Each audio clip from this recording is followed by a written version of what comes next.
دوستوں، آج کی اس ویڈیو میں ہم بات کرنے والے ہیں 3 ایسے حرام کاموں کے بارے میں جو کہ ہم بستر میں کرنا ناجائز ہے اور سخت منع بھی ہے۔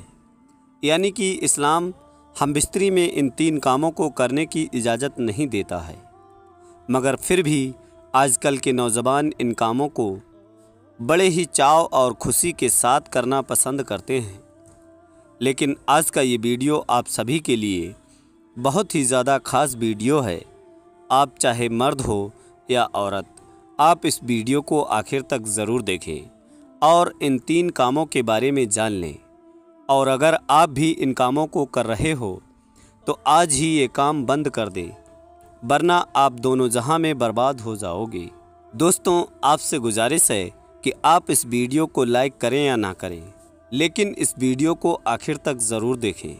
دوستوں، آج کی اس ویڈیو میں ہم جن 3 کاموں کے بارے میں ذکر کرنے والے ہیں، یہ تینوں کام ہی ایسے ہیں جن کا ہم بستری میں دھیان رکھنا بہت ضروری ہے، کیونکہ یہ تینوں کام اسلام میں ناجائز اور حرام ہیں اور سخت گناہ کا کام بھی ہے۔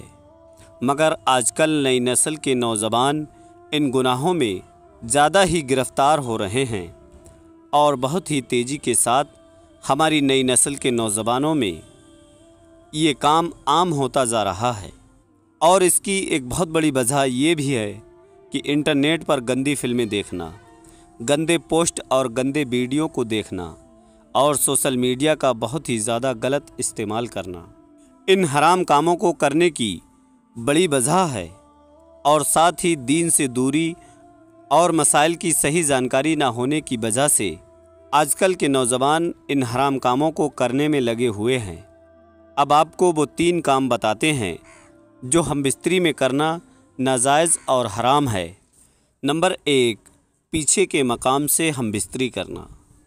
دوستوں، پیچھے کے مقام سے ہم بستری کرنا حرام کام ہے۔ عورتوں کے پیچھے کے مقام سے ہم بستری کرنا، یاد رکھیں، عورتوں کے پیچھے کے مقام سے ہم بستری کرنا اسلام میں ناجائز اور حرام کام ہے۔ شادی کے بعد عورتوں کی ایک خاص مقام میں ہم بستری کرنا شریعت نے حلال قرار دیا ہے۔ اللہ تعالیٰ نے اس کام کو جائز قرار دیا ہے۔ اب اس جگہ کو چھوڑ کر جو لوگ ناجائز اور حرام کام کو پسند کرتے ہیں اس میں ہم بستری کرتے ہیں، تو یہ نہایت ہی گندا اور غلط کام ہے، اور یاد رکھیں یہ کام اسلام میں حرام کام ہے۔ اس کے بارے میں آپ سمجھ لیجئے، اگر کسی آدمی کے سامنے بہت ہی اچھا، بہت ہی عمدہ گوشت اور لذیذ کھانا رکھا ہوا ہے، اور ایک طرف حرام گوشت رکھا ہوا ہے، اور اب وہ آدمی حلال گوشت چھوڑ کر حرام گوشت کو پسند کرتا ہے، تو اس سے بڑا بے وقوف آدمی کوئی نہیں ہوگا۔ اللہ تعالیٰ نے عورت کے ایک خاص مقام میں ہم بستری کرنا جائز قرار دیا ہے۔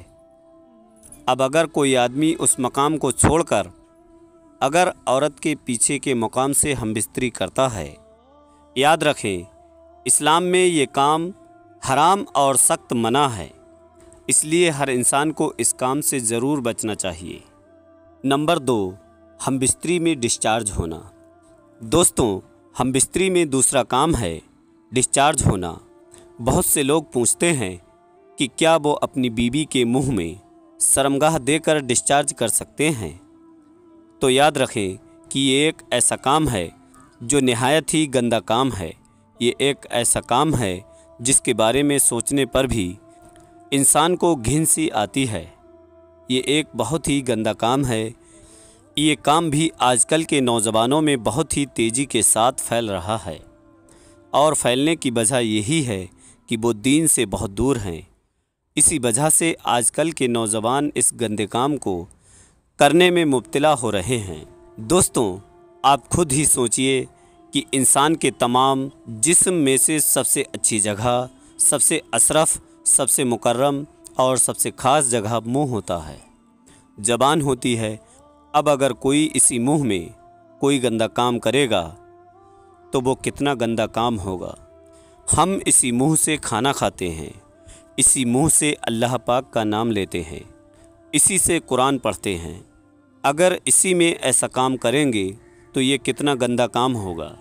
اس لیے آپ بھول کر بھی یہ گندا کام نہ کریں، یہ اسلام میں حرام اور ناجائز ہے۔ نمبر 3، حیض اور نفاس میں۔ دوستوں، ہم بستری میں تیسرا حرام کام ہے حیض اور نفاس کی حالت میں ہم بستری کرنا۔ یاد رکھیں، عورتوں کو جو ہر مہینے پیریڈ آتے ہیں اسے حیض کہا جاتا ہے، اور عورتوں کے ڈیلیوری کے بعد میں کچھ دنوں تک عورتوں کی شرمگاہ سے جو خون آتا ہے اس کو نفاس کہا جاتا ہے۔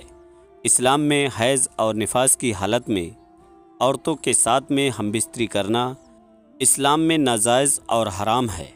یہ ایک بہت ہی ضروری مسئلہ ہے جس کے بارے میں بہت ہی کم لوگ جانتے ہیں، اور وہ اپنی بیوی کے ساتھ میں حیض کے حالت میں ہم بستری کر لیتے ہیں۔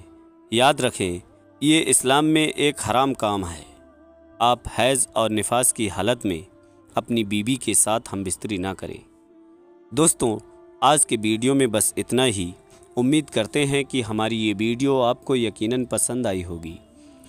ویڈیو پسند آنے کی صورت میں ویڈیو کو دل سے لائک کر کے اپنے سبھی قریبی دوستوں میں شیئر ضرور کیجیے گا۔ دوستوں، ہمارے اس ہندی اسلامک چینل کو سبسکرائب کر کے ہمیں سپورٹ بھی کیجیے گا۔ پھر ملتے ہیں ایک اور نئے ویڈیو کے ساتھ، تب تک کے لیے دعاؤں کی گزارش۔ اللہ حافظ۔ اللہ ہمارا اور آپ کا حامی و مددگار ہو۔